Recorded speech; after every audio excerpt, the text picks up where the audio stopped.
आप देख रहे हैं श्री हरि कृपा आश्रम चैनल। संस्थापक स्वामी श्री हरि चैतन्य पुरी जी महाराज।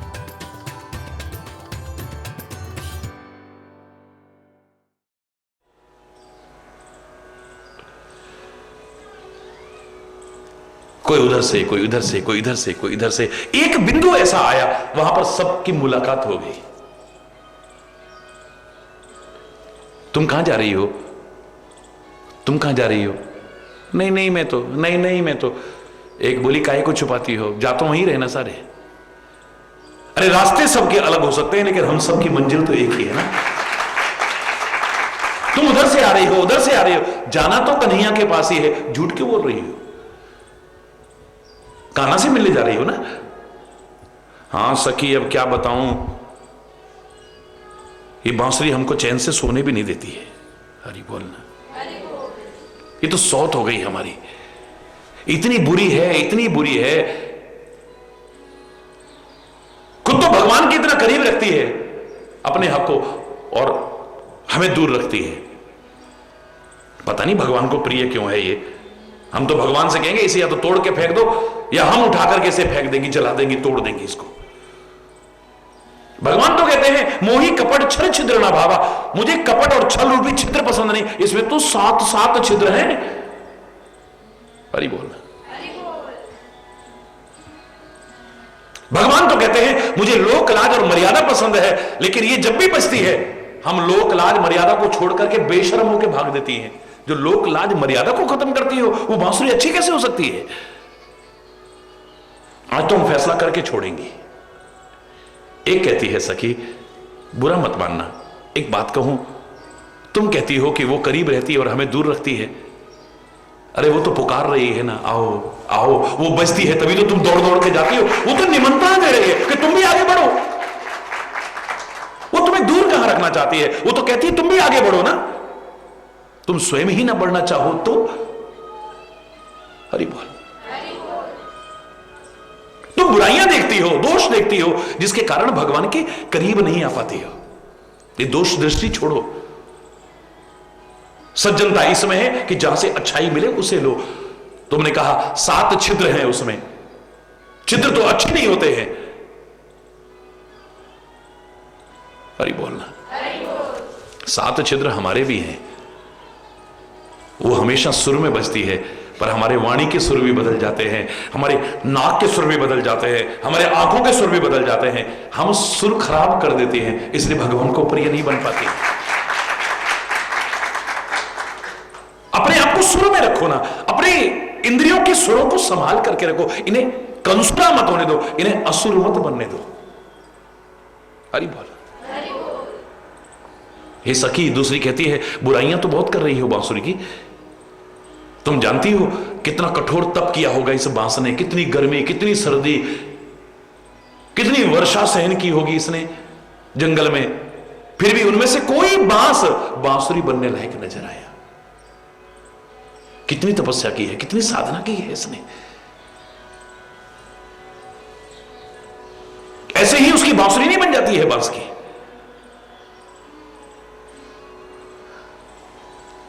और फिर हे देवी, हम जरा जरा बातों पे अपने दिल में गांठ भर के रख लेते हैं। कई साल बाद भी चर्चा आएगी, तुरंत याद करेंगे तब हमको ऐसा नहीं बोला था। बांसुरी उस बांस की बन ही नहीं सकती है जिसमें गांठ हो। अगर गांठ वाले बांस की भी कलाकार बांसुरी बनाना चाहे तो पहले अंदर से गांठ को खत्म करेगा, तब बांसुरी बना सकता है। ऐसे नहीं। हमारे मनों में गांठ बंधी हुई है, दिल में गांठ बंधी हुई है, ऊपर से कहें ना कहें ऐसी भरी हुई है, पूछो मत। एक सेकंड में स्वर बदल जाते हैं, हमारे आंखों के स्वर बदल जाते हैं, नाक के स्वर बदल जाते हैं, वाणी के स्वर बदल जाते हैं। जरा जरा बात में हरि बोलना।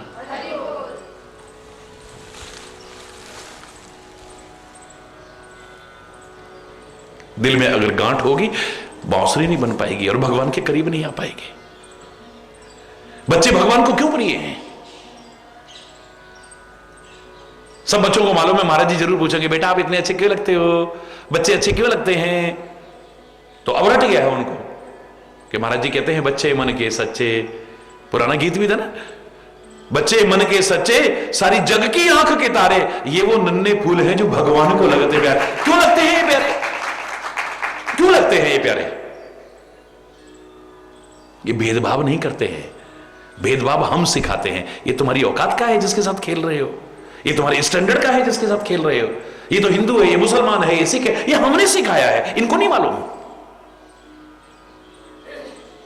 ये छोटा है, ये बड़ा है, ये गरीब है, ये अमीर है, ये काला है, ये गोरा, ये हमने सिखाया है, इनको नहीं पता है। इनके दिल में कोई गांठ नहीं होती है। खुद रूठे खुद मन जाएं, फिर हम जोली बन जाएं। झगड़ा जिसके साथ करें, अगले ही पल फिर बात करें। ये वो नन्हे फूल है जो भगवान को लगते प्यारे। बच्चे हरि बोलना। ये गली में अभी आपस में खेलते हुए लड़ाई करेंगे, थोड़ी देर बाद फिर खेलने लग जाएंगे। इनके पीछे मां बाप की दुश्मनियां हो जाएंगी, सालों सालों तक दुश्मनियां। तूने मेरी बेटी से, तूने मेरे बेटे से, तूने मेरी बेटी से, तूने मेरे बेटे से ऐसे कहे, तेरे बच्चे ने मेरे बच्चे को ऐसा, तेरे बच्चे, हम आपस में लड़ मरेंगे इनके पीछे। लेकिन जिनके पीछे हम दुश्मनियां मोल लेते हैं, वो थोड़ी देर बाद फिर गले लग जाते हैं। उनके दिल में कोई गांठ नहीं होती है। हरि बोलना। जरा देर में फिर हंसने खेलने लग जाते हैं।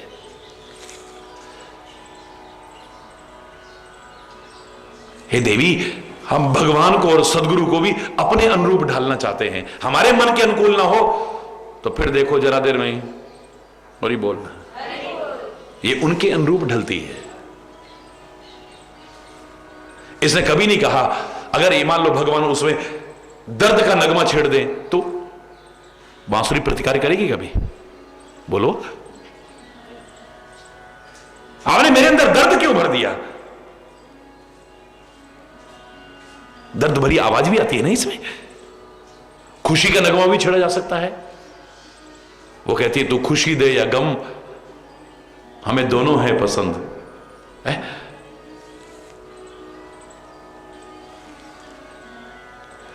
तू खुशी दे या गम, तेरे प्यार की कसम है मंजूर है। हमें दोनों है पसंद, तेरी धूप और छांव दोनों पसंद है हमें। सुख दे, दुख दे, खुशी दे, गम दे, जो दे, तेरा प्रसाद समझ के हम स्वीकार करेंगे। जैसे गुरुद्वारे में कहते हैं तेरा पाना मीठा लागे, जो तू कर रहा है हमें मीठा लग रहा है, अच्छा लग रहा है, क्योंकि तू ज्यादा जानता है और तू हमारा अहित नहीं कर सकता। तेरी हर क्रिया में हमारा हित निहित है और मंगलमय विधान है, तेरा अमंगलमय विधान नहीं हो सकता है।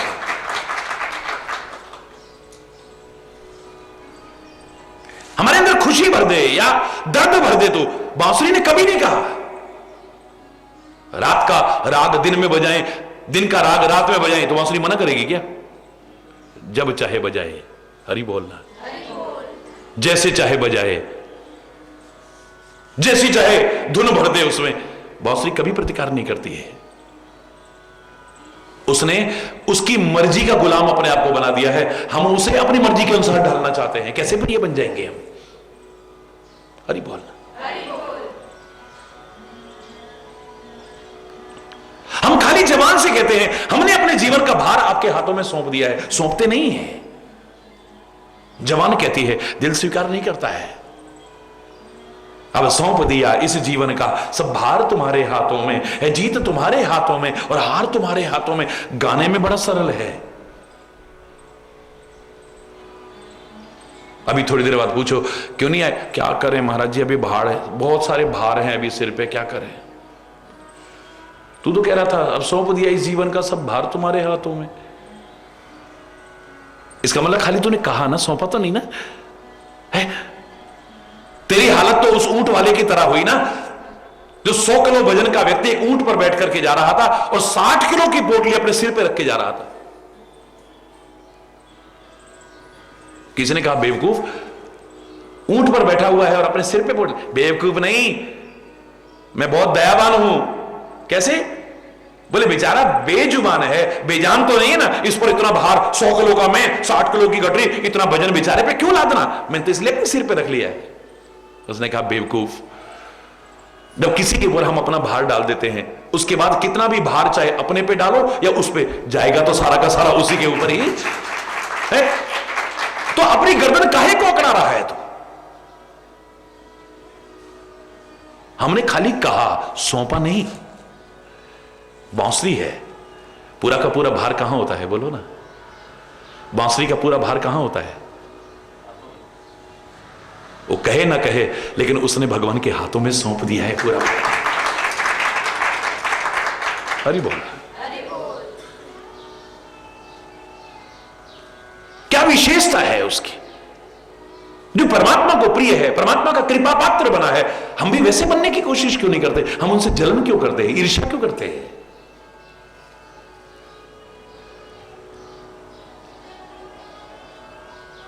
हमारे मन में दुर्भावनाएं क्यों आती है, विद्वेष क्यों आता है हमारे मन में? ऐसा होने से तो और भी दूर हो जाएंगे, नजदीक नहीं आ सकते। हरि बोल। सुर बनो, असुर नहीं। कौन है असुर? रामायण में बड़ी अच्छी परिभाषा दी है। मां नहीं मात, पिता नहीं देवा, साधुन सन करवा वही सेवा। जिनके ये आचरण भवानी, ते जानहु निशिचर सब प्राणी। सब प्राणी राक्षस है। राक्षस की परिभाषा ये नहीं कि जिसके लंबे लंबे सींग होते हो, लंबे लंबे दांत होते हो, भयानक विकराल काला भुषुंड शरीर होता हो। नहीं नहीं नहीं,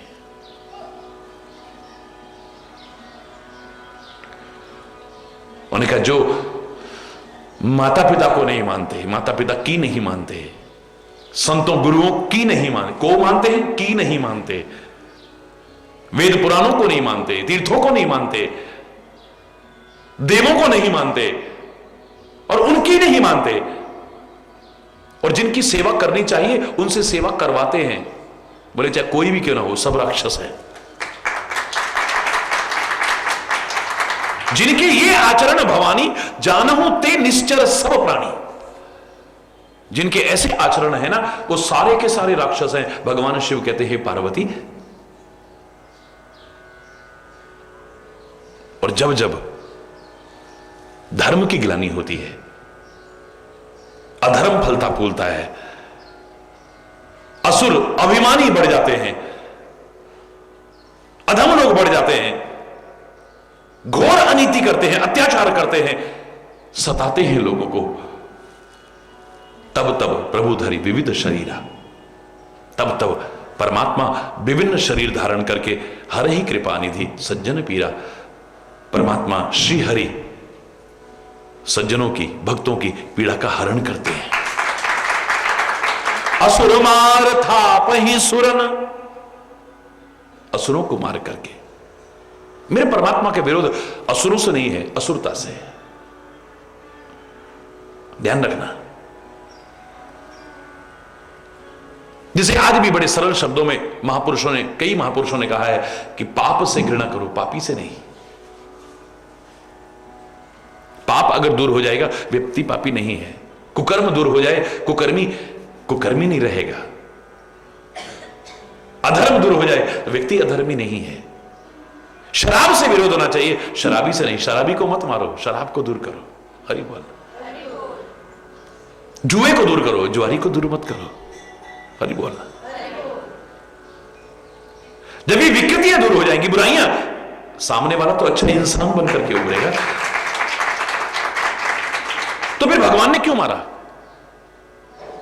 हरि बोल। अगर उनका विरोध पाप से है तो जो ये पापी थे इनको क्यों मारा? अगर उनका विरोध अधर्म से है तो इन अधर्मियों को क्यों मारा? अत्याचार से विरोध है, इन अत्याचारियों को क्यों मारा? प्रश्न उठता है। जब अति हो जाती है ना, तो कहते हैं अति सर्वत्र वर्जित है। अति सर्वत्र वर्जित है। जब किसी चीज की अति हो जाएगी तो वहां सामान्य सिद्धांत लागू नहीं होते हैं। आपके दांत में पीड़ा होती है तो आप दांत को निकालते नहीं हैं। जहां तक आपकी कोशिश होती है दांत को बचाने की होती है। आप पेन किलर खाएंगे, नहीं ठीक होगा, एंटीबायोटिक्स खाएंगे, फिर भी ठीक नहीं होगा, रूट कैनाल ट्रीटमेंट कराएंगे, कैपिंग कराएंगे, अरे बोलना, आखिरी समय तक आप उसको बचाना चाहते हैं। अपने दांत को कोई निकालना नहीं चाहता है, खासतौर से आज के टाइम में। बोलो, हरी बोलना। लेकिन दांत में जब इंफेक्शन इतना हो जाए कि कुछ और बीमारी पैदा होने की संभावना हो जाए या औरों को भी नुकसान पहुंचाने लगे, तो फिर दांत को भी निकाल दिया जाता है। फिर दांत को ही नहीं, महत्वपूर्ण से महत्वपूर्ण अंग अगर जहर आगे फैलने लग जाए, हाथ भी काटते देखा है, पैर भी काटते देखा है, आंख में भी अगर सेप्टिक हो जाए, इतनी हालत खराब, आंख को भी निकालते देखा है। हरी बोलना। हमारा विरोध उस अंग विशेष में आई विकृति से है, उस अंग से नहीं है। और ये सारे समाज के अंग हैं, सड़े हुए अंग हो सकते हैं, विकृत अंग हो सकते हैं, हम उनका उपचार करने की कोशिश करें पहले।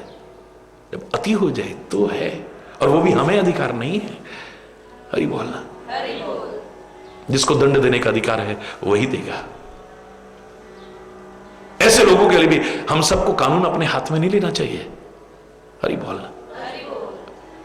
श्री राम को भी बाली ने एक बार तो निरुत्तर कर दिया था, अंदर से बड़ा प्यार करता है।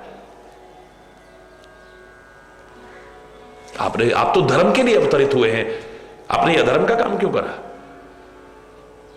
एक शिकारी की तरह मुझे मारा है, मैं पशु नहीं हूं,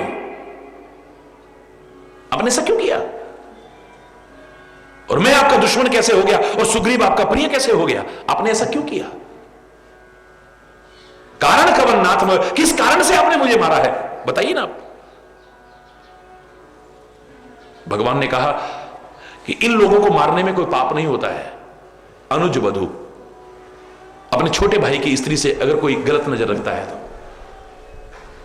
और तूने सुग्रीव की पत्नी को अपने पास रखा है और पत्नी बना करके रखा है। अनुज वधु, भगिनी अपनी बहन के प्रति अगर ऐसी भावना रखता है, सुत नारी अपने बेटे की स्त्री के प्रति ऐसा भाव रखता है, सुन सट कन्या, और जो कन्या है यानी बहुत छोटी, सम एचारी, ये चारों बराबर है, इन्हें ही कुदृष्टि भी लोग कही जो, इनको अगर कोई बुरी दृष्टि से देखे ताही वधे कछु पाप न होई, इनको मारने से कोई पाप नहीं हो सकता। आज क्या ये लागू हो जाएगा? क्या आपको कानून माफ कर देगा ऐसा करते हैं तो? बोलो ना, बोलो। कानून आपको अपने हाथ में लेने का अधिकार किसने दे दिया है? बाली ने भी अगला प्रश्न किया, हे राम, सजा देने का अधिकार किसको होता है? श्री राम बोले राजा को। आप कहां के राजा हैं? आपको तो राज्य से निकाला हो गया है, आप तो वनवास में हैं, आपने मुझे क्यों मारा? श्री राम क्षणिक रुके यहां। हरि बोलना, जोर से बोलना। ऐसा तो हर कोई कानून अपने हाथ में ले लेगा और किसी को भी मार देगा।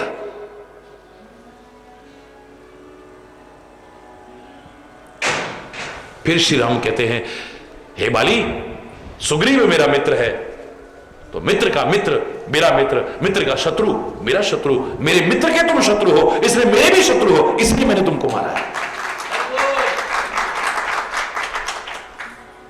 हरि बोलना।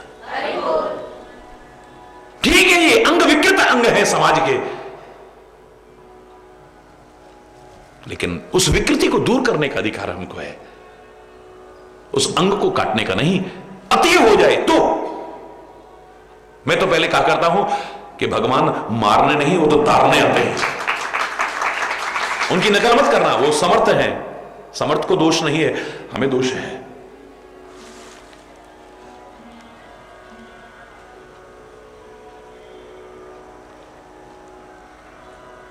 जो कछु करे उन्हें सब छाजा, वो जो करे सही, हम करेंगे गलत हो जाएगा।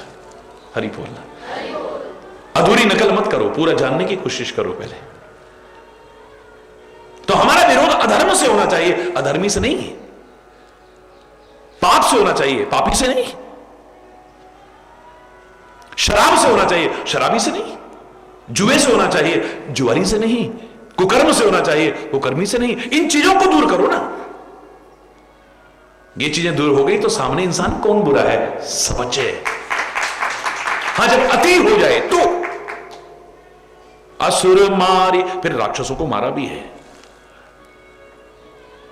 अति होने पर। जैसे अंग विशेष को भी डॉक्टर, हितैषी डॉक्टर, भगवान का डॉक्टर काट देता है उसे। असुर मार था पही सुरन, राकई निज श्रुति से। तो अपने वेदों की मर्यादाओं का पालन करते हैं, अपने विरध का पालन करते हैं। जग विस्तार ही विशद यश राम जन्म कर हेता। संसार में अपने यश का विस्तार करते हैं, जिसको गागा करके लोगों का उद्धार हो जाता है।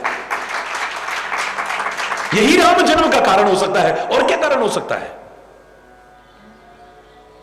सोई जस गाये भगत भव तरही। भगवान अपनी लीलाओं से जिस यश का विस्तार। कीर्तन का अर्थ क्या है। कीर्तन कर रहे हैं हम, कीर्तन कर रहे हैं हम, कीर्तन कर रहे हैं। कीर्तन का तात्पर्य क्या है। कीर्तन का अर्थ है कीर्ति गायन। कीर्ति माने यश गायन। उन्होंने ऐसा काम किया, सारी दुनिया में उनका यश फैला, हम उसका गायन करते हैं। लेकिन वो गायन करना पूर्ण तब है जब उन्होंने जैसे कर्म करके अपना यश फैलाया था, वो कर्म हम भी करने की कोशिश करें। राम ने मर्यादाओं का पालन किया, हम भी करें। राम ने मां बाप का सम्मान किया, हम भी करें। राम ने भाइयों भाइयों से प्यार करा, हम भी करें। धर्म की संस्थापना में अपना समर्पण कर दिया, हम भी करें। अधर्म के विनाश के लिए तत्पर रहते थे, हम भी आगे बढ़े। समाज के उपेक्षित वर्ग को भी अपने गले लगाया, ठुकराए हुए वर्ग को, शबरी और निषाद को अपने गले लगाया। हम भी ऐसे लोगों को प्यार और अपनापन देना जिनको दुनिया ने ठुकरा दिया हो। हरि बोलना। अपने गुरुजनों का सम्मान किया, हम भी करें ना। मित्रता निभाई उन्होंने, हम भी करें ना। शरण में आए हुए की रक्षा की, हम भी करें ना। जिन चीजों का यश उनका, उन्होंने मर्यादित जीवन जिया, हम भी उनकी मर्यादाओं को जीवन में अपनाएं ना।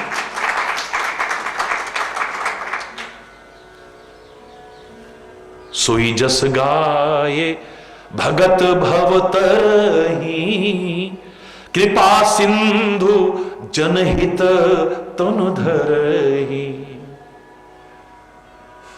कृपा के सागर श्री राम अपने भक्तों के लिए शरीर धारण करते हैं।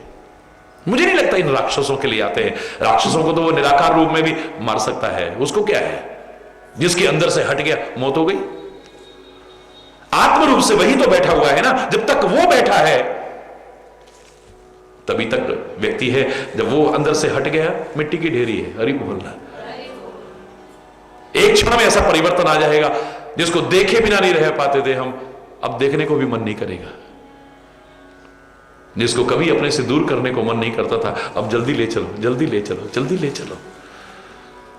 जिसके जरा से कष्ट से हम बिलख पड़ते थे, अब अपने हाथों से जला देते हैं, जमीन में गाड़ देते हैं, पानी में बहा देते हैं। अब क्या आ गया ऐसा।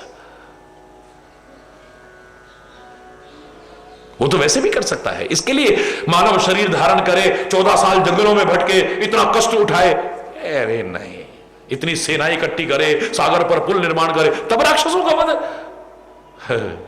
सर्वशक्तिमान है वो। सारी दुनिया की तार तो उसके हाथ में है, रिमोट तो उसके हाथ में है। मैंने सुबह भी आपसे कहा, निराकार रूप में उनका तो वध कर सकता है वो, लेकिन शबरी के झूठे बेर नहीं खा सकता है। शबरी की इतनी साधना जो इतने समय चली आ रही, उसको नहीं पूरा कर सकता है। ऋषि मुनियों की कुटियाओं को पवित्र नहीं कर सकता है। समाज के उपेक्षित वर्ग को अपने गले से नहीं लगा सकता है। भाई भाई कैसे मिलके रहे, यह संदेश नहीं दे सकता है। माता पिता का सम्मान कैसे किया जाता है, यह नहीं सिखा सकता है।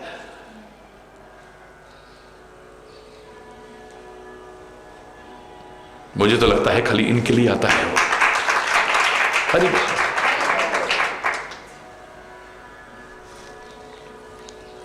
कृपा सिंधु जनहित तन धरहि। अपने भक्तों के लिए शरीर धारण करते हैं। राम जन्म के हेतु अनेक, कारण कितने हैं। यद्यपि उसको अपने आप में पूर्ण नहीं कहा जा सकता है, और ये नहीं कहा जा सकता यही कारण है, दूसरा कोई और कारण हो ही नहीं सकता। अभी परसों एक आपने देखा संत लोग आए थे कुछ, तो 3-4 दिन पहले की बात है, महाराज जी आपको टीवी पे सुना और हमारे क्षेत्र में सब आपकी बड़ी चर्चा करते हैं। एक प्रश्न पूछे तो आप बुरा तो नहीं मानेंगे? मैंने कहा नहीं। आपके वैराग्य का कारण क्या है महाराज जी? हरि बोल। मैंने कहा मैं नहीं कह रहा मैं महात्मा बुद्ध हूं, मैं नहीं कह रहा मैं महावीर स्वामी हूं, क्योंकि वो तो महापुरुष हैं। मैं तो उनके चरणों की धूली भी बन जाऊं, मेरा जीवन संभल जाए। मैं नहीं कह रहा मैं तुलसीदास हूं, मैं नहीं कह रहा मैं कबीर हूं, मैं नहीं कह रहा मैं मीरा हूं, मैं नहीं कह रहा ये हूं वो हूं, लेकिन आप इनके वैराग्य का कारण बताओ ना जरा। बोले महात्मा बुद्ध ने एक वृद्ध व्यक्ति को देखा, एक मृतक को देखा, एक बीमार को देखा, वैराग्य हो गया। पहली बार निकले हैं राजमहलों से बाहर, देखा झुर्रियां पड़ी हुई हैं, शरीर अशक्त है। कौन है ये? बोले वृद्ध व्यक्ति है। ये क्या होता है? बोले हर कोई बुढ़ा होता है एक दिन, मैं भी हो जाऊंगा। बोले हां। थोड़ी सी आग लगी, हरि बोलना। एक दिन देखा कि 2 व्यक्ति इधर से 2 व्यक्ति इधर से पकड़ के किसी को ले जा रहे। ये कौन है? बोले वही वृद्ध व्यक्ति। क्या हो गया? बोले बीमार हो गया है। क्यों? बोले बुढ़ापा तो अपने आप में बीमारी का घर है, सब होते हैं। हाँ मैं भी हो जाऊंगा। बोले हाँ। और दृढ़ हुआ थोड़ा। एक दिन देखा 4 व्यक्ति कंधे पर सवार करके किसी को ले जा रहे हैं और राम नाम सत्य गाते हुए जा रहे हैं। ये कौन है? क्या तमाशा हो रहा है? ये तमाशा नहीं है। ये वो जो वृद्ध व्यक्ति था ना, जो बीमार हो गया था, वो मर गया है। ये क्या होता है? बोले एक दिन व्यक्ति मर जाता है। क्यों? बोले जिसका जन्म हुआ है वो मरेगा। फिर बोले इसको ले जाएंगे, जला के खाक कर देंगे। सबके साथ ऐसा होता है? बोले हाँ मेरे साथ भी। बोले हाँ। निकल लिए वहीं से, महात्मा बुद्ध बन गए। मैंने कहा आपने बिल्कुल ठीक कहा, वैराग्य का कारण हम यही सुनते हैं, पढ़ते हैं, पढ़ाते हैं। लेकिन सच बताना, हम लोगों ने कितने वृद्ध देखे, कितने बीमार देखे, कितने मरे हुए देखे, हम में से कितने महात्मा बुद्ध बने? जरा बताओ ना। महात्मा बुद्ध के वैराग्य का जो कारण बताते हो, ये कारण हम रोज देखते हैं। हम में से कितने महात्मा बुद्ध बने हैं? इसलिए मुझे अधूरा लगता है। हरि बोलना। गोस्वामी तुलसीदास के वैराग्य का क्या कारण था? बोले पत्नी से बड़ा प्यार करते थे। एक दिन आंधी तूफान में भी एक दिन के लिए मायके गई, पीछे पीछे चल दिए। उनको यह पता नहीं है कैसे कैसे पार करके पहुंचे, और वहां सांप को पकड़ के चढ़ रहे हैं, रस्सी पकड़ के चढ़ रहे हैं, उन्हें होश ही नहीं है। भयानक तूफान और बारिश में जब जाके दरवाजा खटखटाया, ऊपर चढ़ के पत्नी कहती है आप यहां? बोले अच्छा, खुद भी नहीं रह पा रही थी। और क्यों ऐसा किया? किसने कहा? पीछे रस्सी क्यों लटका रखी थी? किसके लिए लटका रखी थी? अगर मेरे लिए नहीं थी तो? रस्सी मैंने? हाँ। गए, जाके देखा तो सांप, हरि बोल, सर्प है वहां तो। पत्नी कहती है जितना प्यार आप मुझसे करते हो ना, जितने पागल मेरे लिए हो, अगर इतने राम के लिए हो जाते तुम्हारी जिंदगी संभल जाती। वो गोस्वामी तुलसीदास महाराज बन गया। अरे तुम्हारी पत्नियां कब कब क्या कुछ कह देते होंगी, पति क्या क्या कह देते होंगे, कितने तुम में से तुलसी बने? जरा बताओ ना मुझे। अगर यही वैराग्य का कारण है, इस वैराग्य के कारण से कितने लोग गुजरते हैं, इसको वैराग्य का कारण कहेंगे। अब आदमी ज्यादा से ज्यादा तलाक देगा, दूसरी शादी कर लेगा, और क्या करेगा? तुलसीदास नहीं बनेगा।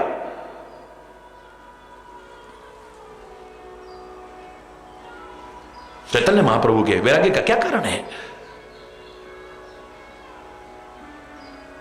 2 प्रकार के वैराग्य हैं। एक सहज वैराग्य है, एक परिस्थिति जन्य वैराग्य है, स्वाभाविक वैराग्य है। महाराजा जनक जैसे कहते हैं, सहज विराग रूप मन मेरा, मेरा मन सहज वैराग्य रूप है। इस वजह से, इस वजह से, इस वजह से नहीं। महाराजा भर्तरी अपनी पत्नी की दुष्चरित्रता के कारण वैराग्य उत्पन्न होता है। अमर फल मिला है ना, सोचा पत्नी को दे दूंगा, वो और युवा बनी रहेगी, सुंदर बनी रहेगी, सुख देती रहेगी। जाके पत्नी को दे दिया, मैं नहीं खाऊंगा। पत्नी किसी और से प्यार करती थी।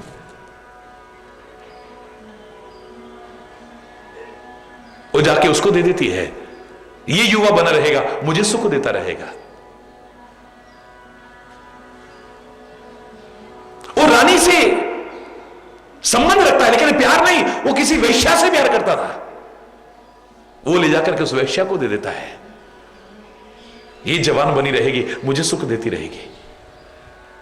वैश्या के हाथ में जब वो अमर फल आया, कहने लगी सारी जिंदगी घृणित काम करते हुए बीत गई मेरी, तो मुझसे अब और नहीं होता। बहुत हो लिया है परमात्मा, मुझे अब जवानी नहीं चाहिए। ये नीच और घृणित कार्य करने के लिए सारी दुनिया को खुश करती रही, मेरा तो मन करता है मैं भगवान को खुश करूं। जो बीत गया सो बीत गया, आगे अब जिंदगी संवारना चाहती हूं। हमारे राजा बड़े धर्मात्मा हैं, ये फल तो उनको दे दूंगी, वो बने रहेंगे, प्रजा का पालन करेंगे, मेरे किस काम का है ये फल। फल आया, राजा ने देखा ये तो वही फल है, तुम्हारे पास कहां से आया? उसने दिया, उसको बुलाया, तुम्हारे पास कहां से आया? रानी साहिबा ने दिया।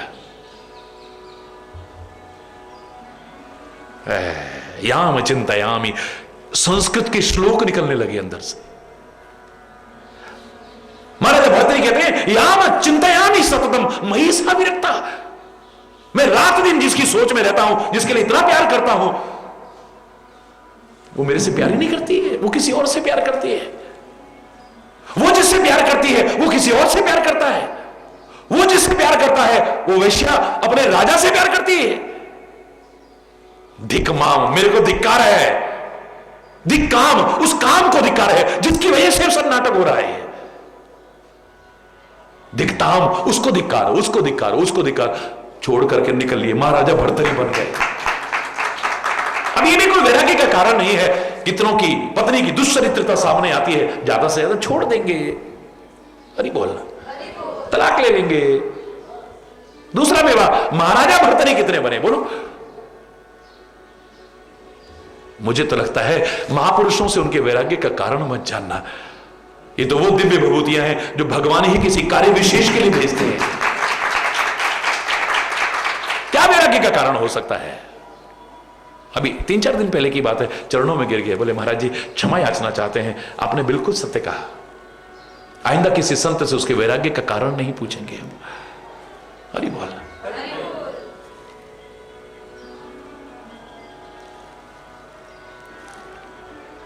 एक कारण नहीं कहा जा सकता, यही कारण है, यही कारण है, यही कारण। ऐसे ही राम जन्म की जो चर्चा चल रही थी, यही कारण है, ये नहीं कहा जा सकता है, ये भी कारण है एक। हरि बोल। अनेक कारण है उसके, परम विचित्र, एक ने एक परम विचित्र है, एक से एक। कुछ सुनाऊंगा मैं। भगवान शिव कहते हैं पार्वती से,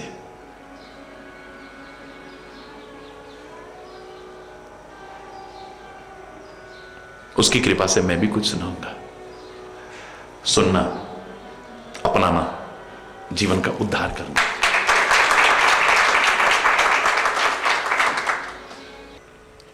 भगवान मुझे भी अपना लो,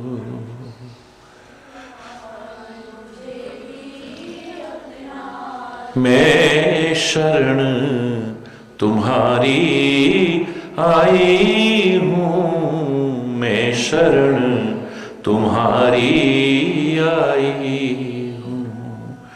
ये ना देखो मैं कैसी हूं, ये ना पूछो क्या लाई हूं।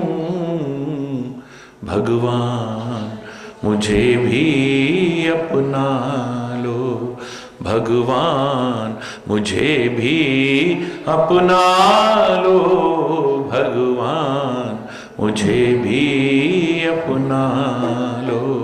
मैं शरण तुम्हारी आई हूँ, मैं शरण तुम्हारी आई हूँ। ये ना देखो मैं कैसी हूँ, ये ना पूछो क्या लाई हूँ। भगवान मुझे भी अपना लो, भगवान। उलझी रहती हूँ माया में, पर ध्यान तुम्हारा धरती हूँ। जितने हैं प्यारे काम तुम्हें, उन कामों को ही करती हूँ। मत भटकाओ उद्धार करो, मत भटकाओ उद्धार करो। मैं शरण तुम्हारी आई हूँ। ये ना देखो मैं कैसी हूँ, ये ना पूछो क्या लाई हूँ। भगवान मुझे भी अपना लो, भगवान। भेंट तुम्हें क्या दे सकती हूँ, तुम ही स्वयं विचार करो। खुद ही हूँ मैं भेंट तुम्हारी, ठुकरा दो जब प्यार करो। हरि दर्शन की आस लिए, बस हरि दर्शन की आस लिए मैं शरण तुम्हारी आई हूँ, मैं शरण तुम्हारी आई हूँ। ये ना देखो मैं कैसी हूँ, ये ना पूछो क्या लाई हूँ। भगवान मुझे भी अपना लो, भगवान मुझे भी अपना लो, भगवान मुझे भी अपना लो।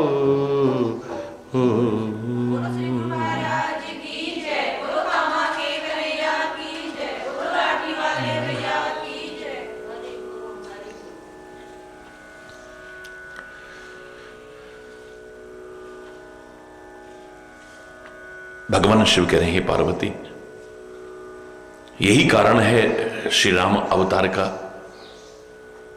ये कहना तो गलत होगा, लेकिन फिर भी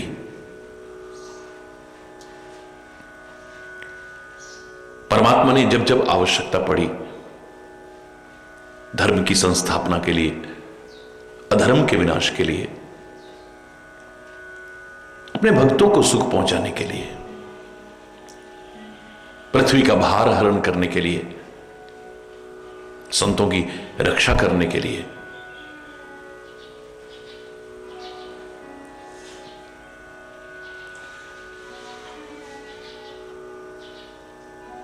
विभिन्न रूप, विभिन्न नाम,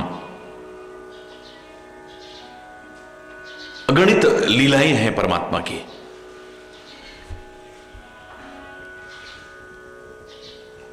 एक दो अवतार की कथा मैं कहता हूं। भगवान के दो द्वारपाल थे। परमात्मा श्री हरि के दो द्वारपाल जय और विजय नाम के।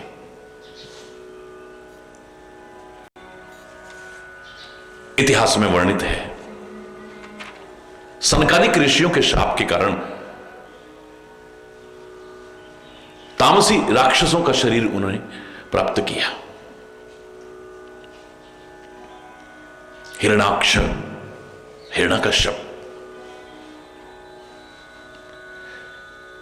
इंद्र के भी अहंकार को तोड़ने वाले हैं। विजयी, महाबलवान भगवान ने एक का बराह रूप धारण करके वध किया हिरणाक्ष का, और हिरण्यकश्यप का नरसिंह रूप धारण करके वध किया।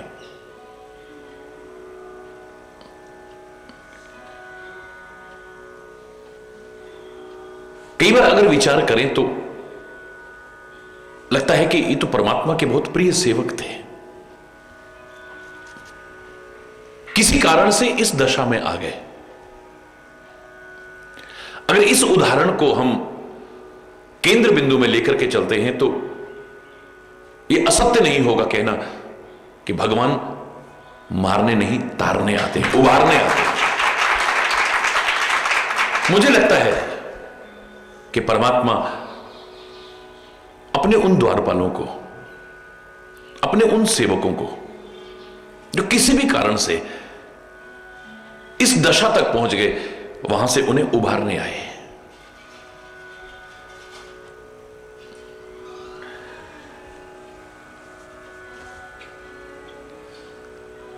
हिरण्याक्ष का भगवान बराह रूप धारण करते हैं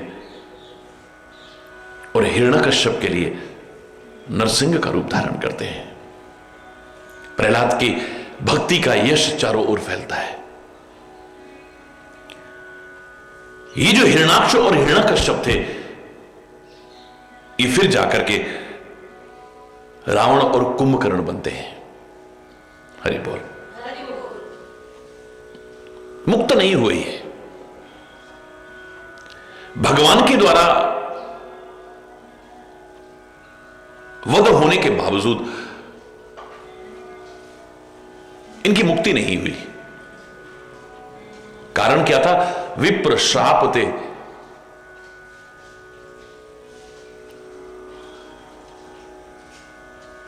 जो श्राप था ब्राह्मण देवता का, 3 जन्म द्विजवचन प्रमाण। सनकादिक ऋषियों ने इन्हें 3 जन्म तक राक्षस का शरीर धारण करने का श्राप दिया था। कई गलतियां हमसे जानबूझ के हो जाती हैं, कई अनजाने में हो जाती हैं। यह आपको जानबूझ के की हुई गलती नहीं है, लेकिन अनजाने में हुई गलती का भी फल हमें अवश्य भोगना पड़ता है।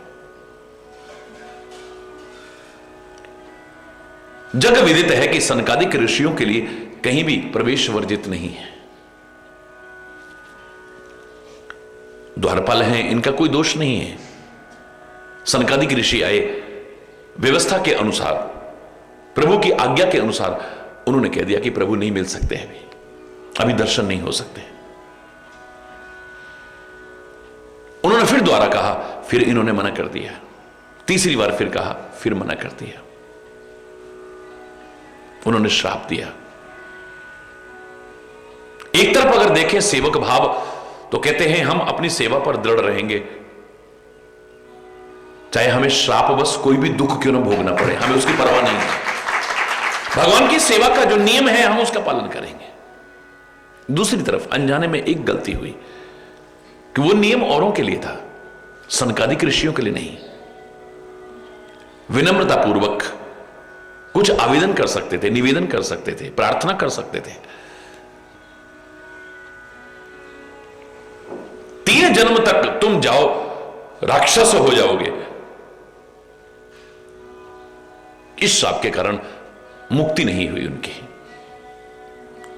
वही अगले जन्म में जाकर के रावण और कुंभकर्ण बनते हैं। संसार में प्रसिद्ध है उनकी कथा।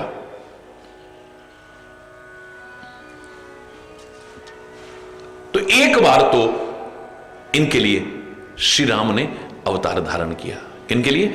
ये जो रावण और कुंभकर्ण बने थे, जय और विजय नाम के द्वारपाल। एक जन्म में ये रावण और कुंभकर्ण बने थे। इनकी मुक्ति के लिए भगवान राम का अवतार धारण करते हैं। हरि बोल।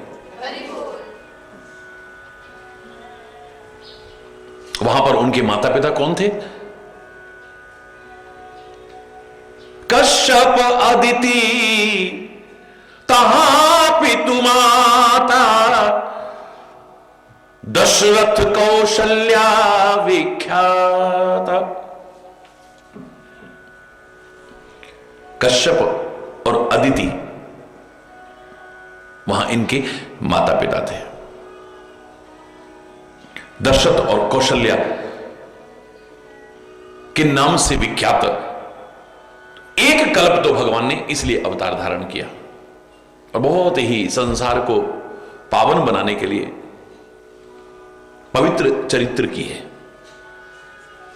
और एक कल्प में देवताओं को जब दुखी देखा जलंधर राक्षस के अत्याचारों से, भगवान शिव ने भी अपार संग्राम किया, लेकिन वो राक्षस मारने से मर नहीं रहा था।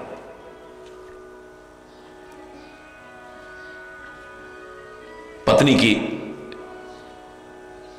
पातिव्य धर्म की शक्ति के कारण, हरि बोल, परम सती असुराधिप नारी, जलंधर की जो राक्षस की पत्नी थी परम सती थी। सती का तात्पर्य लोगों ने अधूरा और गलत लगाना शुरू कर दिया। कुछ कुप्रथाएं गलती के कारण प्रारंभ हुई हैं, गलत समझने के कारण प्रारंभ हुई है, थोड़े भेद के कारण शुरू हुई है। नारी की उस समय दुर्दशा होती थी तो भविष्य में क्या हालत होगी ये सोच करके अपने पति के साथ ही जल करके खाक हो जाती है। वर्तमान दशा में वो नियम लागू नहीं होगा। और वैसे भी इतिहास में देखें, सती की परिभाषा कहीं पर भी ये नहीं दी जो पति के साथ जल करके खाक होती हो। हम सीता को सती कहते हैं, पति के साथ जल करके खाक होने के कारण नहीं। हम सावित्री को सती कहते हैं, पति के साथ जल करके खाक होने के नहीं, बल्कि यमराज से अपने पति को वापस लाकर